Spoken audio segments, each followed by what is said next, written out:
ತಂದೆಯವರೇ,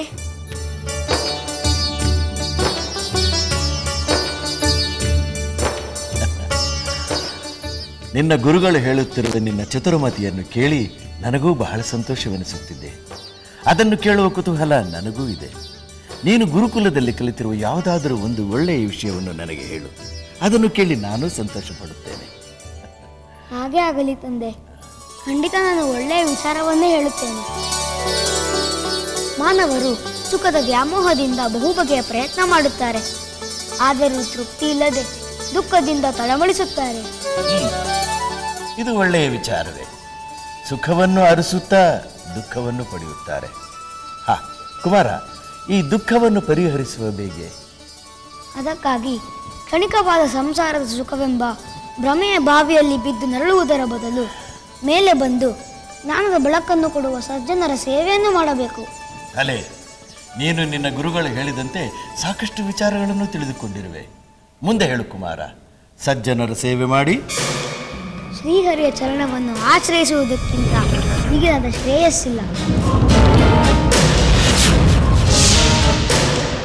ಎಲ್ಲಿ ಎಲ್ಲಿ ನೀನು ಹೇಳಿದ ಆ ಕೊನೆಯ ಮಾತನ್ನು ಇನ್ನೊಮ್ಮೆ ಹೇಳು. ಶ್ರೀಹರಿಯ ಚರಣವನ್ನು ಆಶ್ರಯಿಸುವುದಕ್ಕಿಂತ. ಸಾಕು, ನಿಲ್ಲಿಸು. ಗುರುಪುತ್ರರೇ, ಇದೇ ಏನು ನನ್ನ ಮಗನಿಗೆ ನೀವು ಕಳಿಸುವ ಒಳ್ಳೆಯ ವಿಚಾರ? ಇಲ್ಲ ಪ್ರಭು, ಇಲ್ಲ. ಈ ವಿಚಾರವನ್ನು ಖಂಡಿತವಾಗಿಯೂ ನಾವು ರಾಜಕುಮಾರನಿಗೆ ಕಲಿಸಲಿಲ್ಲ ಪ್ರಭು. ಇದಕ್ಕೆ ವಿರುದ್ಧವಾದ, ತಮಗೆ ಪ್ರಿಯವಾದ ಅನೇಕ ವಿಚಾರಗಳನ್ನು ಇವನಿಗೆ ನಾವು ಕಲಿಸಿದ್ದೇವೆ ಪ್ರಭು. ಮೊದಲು ಇವನನ್ನು ಇಲ್ಲಿಂದ ಕರೆದುಕೊಂಡು ಹೋಗಿ ಇವನ ತಲೆಯಲ್ಲಿರುವ ಕಸವನ್ನು ಹೊರ ಹಾಕಿ ಆ ವಿಷ್ಣುವಿನ ಹೆಸರನ್ನು ಮತ್ತೊಮ್ಮೆ ನನ್ನೆದುರು ಉಚ್ಚರಿಸದಂತೆ ಮಾಡಿ ಇಲ್ಲಿಗೆ ಕರೆದುಕೊಂಡು ಬನ್ನಿ. ಇಲ್ಲದಿದ್ದರೆ ನಿಮ್ಮ ಶಿರಚ್ಛೇದ ಎಚ್ಚರ. ಪ್ರಭು.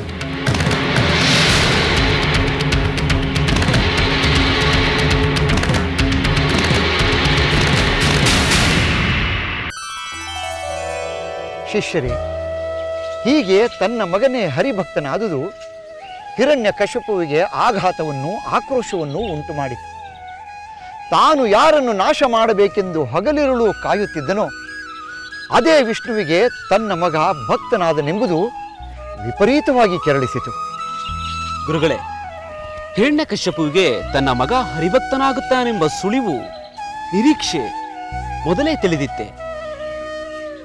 ಇಲ್ಲ, ಖಂಡಿತವಾಗಿಯೂ ತಿಳಿದಿರಲಿಲ್ಲ. ತನ್ನ ಆಜ್ಞೆಯನ್ನು ಮೀರಿ ಯಾರೂ ಹರಿನಾಮ ಸ್ಮರಣೆಯನ್ನು ಮಾಡುವ ಧೈರ್ಯವನ್ನು ಮಾಡುತ್ತಿರಲಿಲ್ಲ.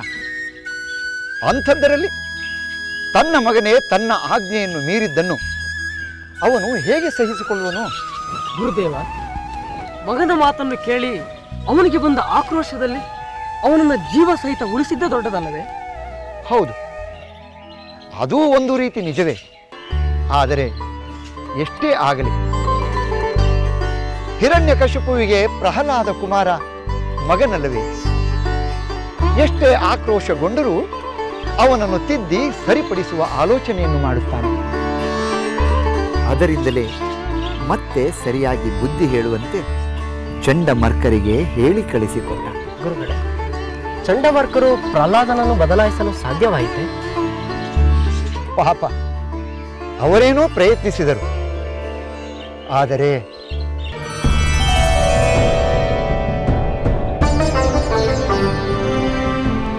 ಪ್ರಹ್ಲಾದ ಕುಮಾರ, ನೀನು ಎಷ್ಟು ಒಳ್ಳೆಯ ಹುಡುಗ, ಸುಳ್ಳಾಡುವುದಿಲ್ಲ ತಾನೆ?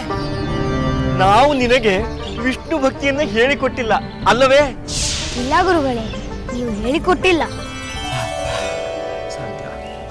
ನಿಮ್ಮ ತಂದೆ ಕೇಳಿದರೆ ಅವರೆದುರು ಇದೇ ಮಾತನ್ನು ಹೇಳುವೆ ತಾನೆ?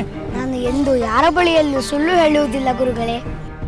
ಅಬ್ಬಾ, ಈಗ ನಮಗೆ ಜೀವ ಉಳಿಸಿಕೊಳ್ಳುವ ಮಾರ್ಗವಿದೆ. ಮಗು ಪ್ರಹ್ಲಾದ, ಈಗ ನೀನು ನಮಗೆ ಇನ್ನೊಂದು ಸತ್ಯವನ್ನು ಹೇಳಬೇಕು. ಇಲ್ಲಿರುವ ಯಾವ ಶಿಷ್ಯರಿಗೂ ಇಲ್ಲದ ವಿಷ್ಣು ಭಕ್ತಿಯನ್ನು ನಿನಗೆ ಯಾರು ಹೇಳಿಕೊಟ್ಟರು? ಹೌದು ಮಗು, ನಿನಗೆ ವಿಷ್ಣು ಭಕ್ತಿ ಸಲ್ಲದು. ನಾವಂತೂ ವಿಷ್ಣು ಭಕ್ತಿ ನಿನಗೆ ಹೇಳಿಕೊಟ್ಟಿಲ್ಲ. ಯಾರು ಹೇಳಿಕೊಟ್ಟರು? ಗುರುಗಳೇ, ಪರಮ ಸ್ವತಂತ್ರನು ಸರ್ವಕರ್ತನೂ ಆದ ಶ್ರೀಹರಿಯೇ ಸರ್ವಬುದ್ಧಿ ಪ್ರೇರಕ. ಬೇರೆ ಯಾರೋ ಪ್ರೇರಕನೆಂದು ತಾನೇ ಕರ್ತನೆಂಬ ಭ್ರಮೆ ಉಳ್ಳವರಿಗೆ ಅನಿಸುತ್ತದೆ. ಶ್ರೀಹರಿಯ ಅನುಗ್ರಹವಾದರೆ ನಾನು ನನ್ನದು ಎಂಬ ಮೋಹ ನಾಶವಾಗುತ್ತದೆ. ನೀನು ನಿನ್ನದು ಎಂಬ ದ್ವೇಷ ನಾಶವಾಗುತ್ತದೆ. ಅನಂತ ಮಹಿಮನಾದ ಶ್ರೀಹರಿಯ ಸ್ವರೂಪ ಜ್ಞಾನ ಬ್ರಹ್ಮಾದಿಗಳಿಗೂ ಅಗೋಚರ. ಆ ಸ್ವಾಮಿಯೇ ನನಗೆ ತನ್ನಲ್ಲಿ ಭಕ್ತಿಯನ್ನು ಪ್ರೇರಿಸಿದ. ಯಾವ ಪ್ರಯತ್ನವೂ ಇಲ್ಲದೆ ನನ್ನ ಮನಸ್ಸು ಸದಾ ಶ್ರೀಹರಿಯ ನಾಮಸ್ಮರಣೆ ಮಾಡುತ್ತದೆ. ಅಯ್ಯೋ ಅಯ್ಯಯ್ಯೋ, ಸಾಕು ಮಗು. ನಿನ್ನ ತಲೆಯಲ್ಲಿ ತುಂಬಿರುವ ವಿಷ್ಣುವಿನ ಹೆಸರನ್ನು ತೆಗೆದು ಹಾಕು. ನಾವು ಏನು ಹೇಳಿಕೊಡುತ್ತೇವೋ ಅದನ್ನು ಮಾತ್ರ ನೀನು ಹೇಳಬೇಕು. ಇಲ್ಲಿ ನಿನ್ನ ತಂದೆಯೇ ಸರ್ವತಂತ್ರ ಸ್ವತಂತ್ರ, ನಿನ್ನ ತಂದೆಯೇ ಸರ್ವಶ್ರೇಷ್ಠ. ಹೌದು ಪ್ರಹ್ಲಾದ ಕುಮಾರ, ರಾಜಕುಮಾರನೆಂದು ನಿನ್ನನ್ನು ದಾಕ್ಷಿಣ್ಯ ತೋರದೆ ದಂಡಿಸುತ್ತೇವೆ. ನಾವು ಹೇಳಿಕೊಟ್ಟದ್ದನ್ನು ಮಾತ್ರ ನಿಮ್ಮ ತಂದೆಯವರು ಹೇಳಬೇಕು. ನಿನಗೆ ಸರಿಯಾದ ಪಾಠವನ್ನು ಕಲಿಸುತ್ತೇನೆ.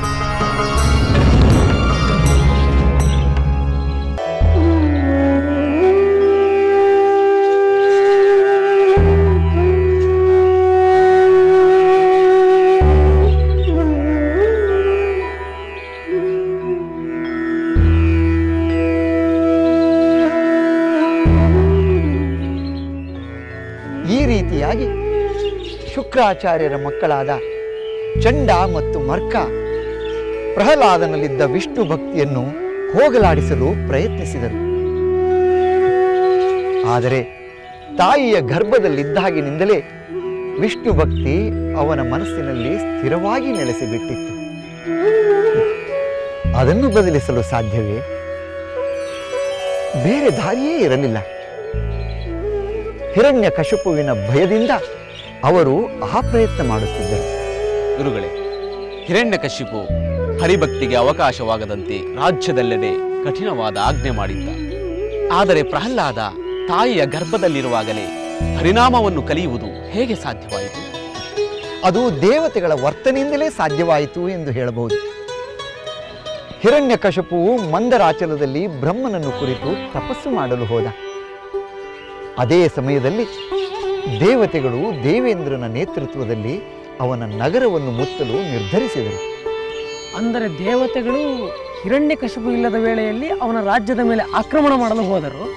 ಹೌದು, ಹಿರಣ್ಯಕಶಿಪುವಿನಿಂದ ಹಲವು ವಿಧದ ಹಿಂಸೆಗಳನ್ನು ಅನುಭವಿಸಿ ಪರಾಭವಗೊಂಡಿದ್ದ ದೇವತೆಗಳು ಅವನಿಲ್ಲದ ಸಮಯವನ್ನು ಬಳಸಿಕೊಂಡು ಅವನ ರಾಜಧಾನಿಯನ್ನು ನಾಶ ಮಾಡಲು ಮುಂದಾದರು. ರಾಕ್ಷಸರೆಲ್ಲ ಹೆದರಿ ಪಲಾಯನ ಮಾಡುವಂತೆ ಮಾಡಿದರು.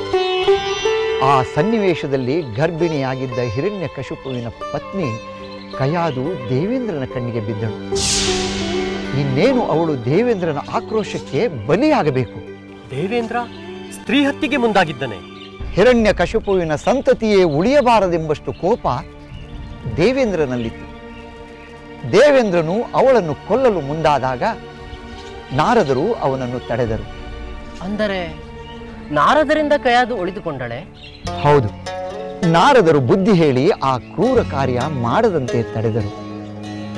ನಿರಪರಾಧಿಯಾದ ಕಯಾದುವನ್ನು ಕೊಲ್ಲುವುದು ಧರ್ಮವಲ್ಲವೆಂದು ತಿಳಿಸಿ ಹೇಳಿದರು. ಅಲ್ಲದೆ ಮಹಾಭಾಗವತೋತ್ತಮನ ಜನನಕ್ಕೆ ಅಡ್ಡಿಯುಂಟಾಗುತ್ತದೆ ಎಂದೂ ಹೇಳಿದರು. ಅಂದರೆ ಕಯಾದುವಿಗೆ ಹರಿಭಕ್ತನೇ ಹುಟ್ಟುವನೆಂದು ನಾರದರಿಗೆ ತಿಳಿದಿತ್ತೆ? ತ್ರಿಕಾಲಜ್ಞಾನಿಗಳಾದ ನಾರದರಿಗೆ ತಿಳಿಯದ ವಿಷಯವೇನಿದೆ?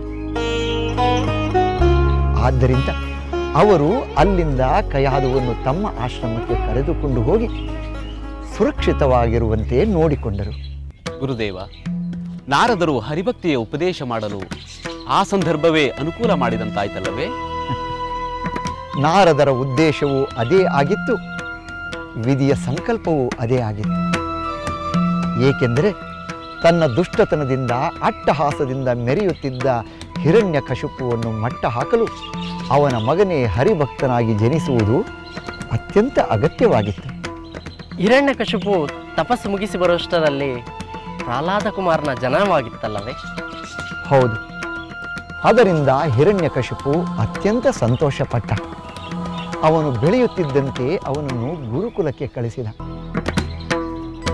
ಆದರೆ ತನ್ನ ಮಗನ ಹೃದಯದಲ್ಲಿ ತನ್ನ ಪರಮ ವೈರಿ ಹರಿಯೇ ನೆಲೆಸಿದ್ದಾನೆ ಎಂಬುದು ಮಗ ಮೊದಲ ಸಲ ಗುರುಕುಲದಿಂದ ಬಂದಾಗಲೇ ಅವನಿಗೆ ಅರಿವಾದದ್ದು. ಅವನನ್ನು ಮತ್ತೆ ತಿದ್ದಿ ಸರಿಪಡಿಸುವಂತೆ ಗುರುಕುಲಕ್ಕೆ ಕಳಿಸಿದ. ಅವರೂ ಸಾಕಷ್ಟು ಪ್ರಯತ್ನ ಪಟ್ಟರು. ಮತ್ತೆ ಒಂದು ದಿನ ಗುರುಗಳು ಪ್ರಹ್ಲಾದನನ್ನು ಹಿರಣ್ಯಕಶಿಪುವಿನ ಬಳಿಗೆ ಕರೆದೊಯ್ದರು. ತಂದೆಯವರಿಗೆ ಪ್ರಣಾಮಗಳು. ಕುಮಾರ ಪ್ರಹ್ಲಾದ, ಬಹಳ ದಿನಗಳಿಂದ ಗುರುಕುಲದಲ್ಲಿ ಇದ್ದು ಬಂದ ನಿನ್ನನ್ನು ನೋಡುವುದು ಬಹಳ ಸಂತೋಷದ ವಿಷಯ.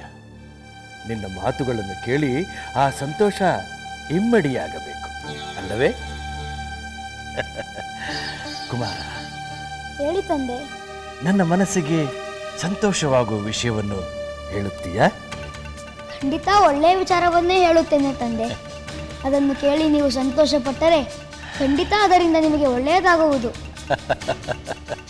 ಬಹಳ ಕುಮಾರ. ಗುರುಪುತ್ರರೇ, ನಾನು ಹೇಳಿದಂತೆ ನನ್ನ ಮಗನಿಗೆ ವಿದ್ಯೆಯನ್ನು ಕಲಿಸಿರುವಿರಲ್ಲ? ಕಲಿಸಿದ್ದೇವೆ ಪ್ರಭು. ನಿಮಗೆ ಪ್ರಿಯವಾದಂತಹ ವಿಷಯಗಳನ್ನು ನಿಮ್ಮ ಕುಮಾರನಿಗೆ ಕಲಿಸಿದ್ದೇವೆ ಪ್ರಭು. ಮೃದುವಾಗಿ ಮಾತ್ರವಲ್ಲ, ನಿಷ್ಠುರವಾಗಿಯೂ ಕುಮಾರ ಪ್ರಹ್ಲಾದನಿಗೆ ನಿಮ್ಮ ವಿಚಾರಗಳನ್ನು ಕಲಿಸಿದ್ದೇವೆ ಪ್ರಭು. ಸಂತೋಷ, ಬಹಳ ಸಂತೋಷ. ಕುಮಾರ, ಹೇಳಿ ತಂದೆ. ನೀನು ಕಲಿತಿರುವ ಒಳ್ಳೆಯ ವಿಷಯವನ್ನು ನೀನು ಗುರುಕುಲದಲ್ಲಿ ಏನೇನು ಕಲಿತಿರುವೆ ಎಂದು ನಾನು ತಿಳಿಯಬೇಕು. ಆಗಲಿ ತಂದೆ, ಹೇಳುತ್ತೇನೆ. ಶ್ರವಣ, ಕೀರ್ತನ, ಸ್ಮರಣ, ಪಾದಸೇವನ, ದಾಸ್ಯ, ಸಖ್ಯ, ಅರ್ಚನ, ವಂದನ, ಆತ್ಮಾವಿವೇದನ ಎಂಬ ನವವಿಧ ಭಕ್ತಿಯಿಂದ ಕೂಡಿದ ಹರಿಭಕ್ತಿಯ ತಾರಕವು.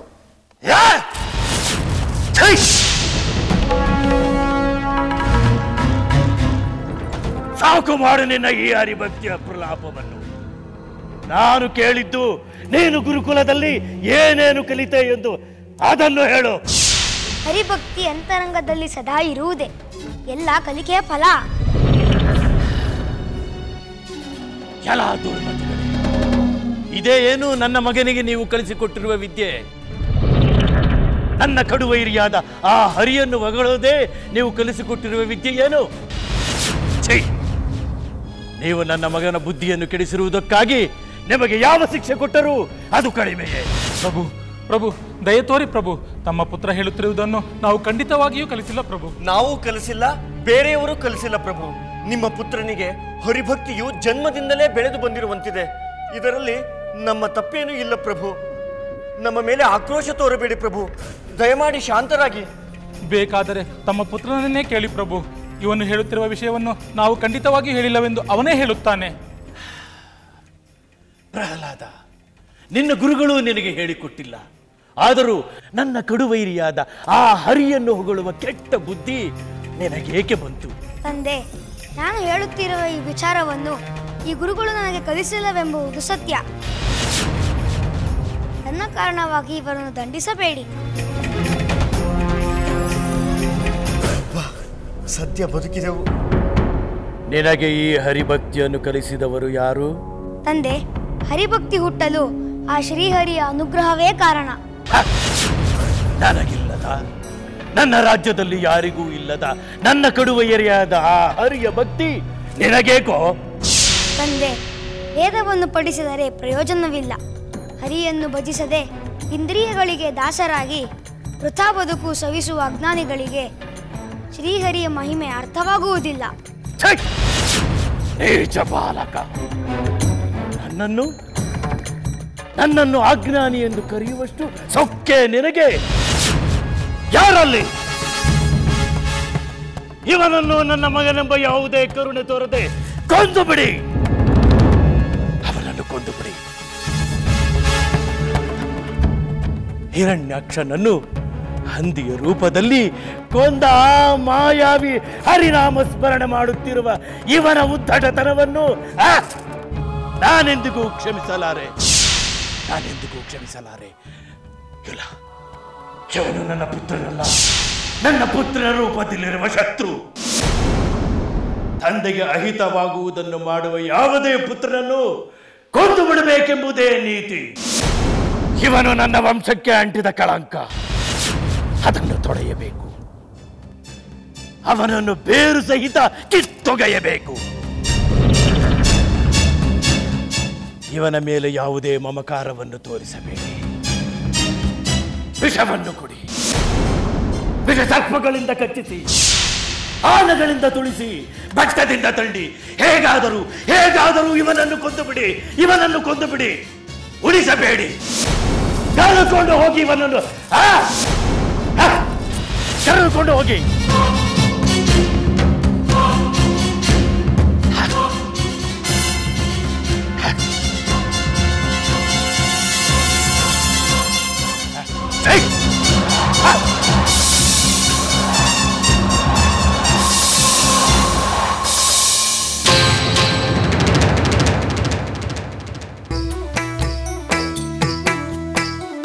ಲಂಕೆಯಲ್ಲಿನ ದುರುಳ ದರ್ಪವು ಸೀತೆ ಸಹನೆಗೆ ಸೋತಿತು.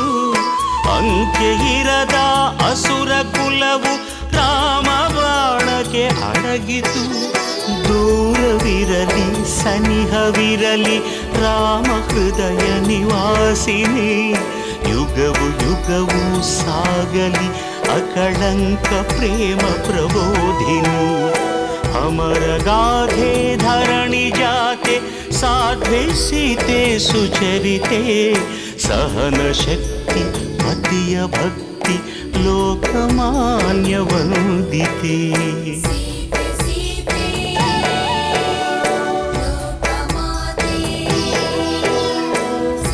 ರಾಮ ಹೃದಯ ನಿವಾಸಿನಿ ಅಕಳಂಕ ಪ್ರೇಮ ಪ್ರಬೋಧಿನಿ. ಸೀತೆ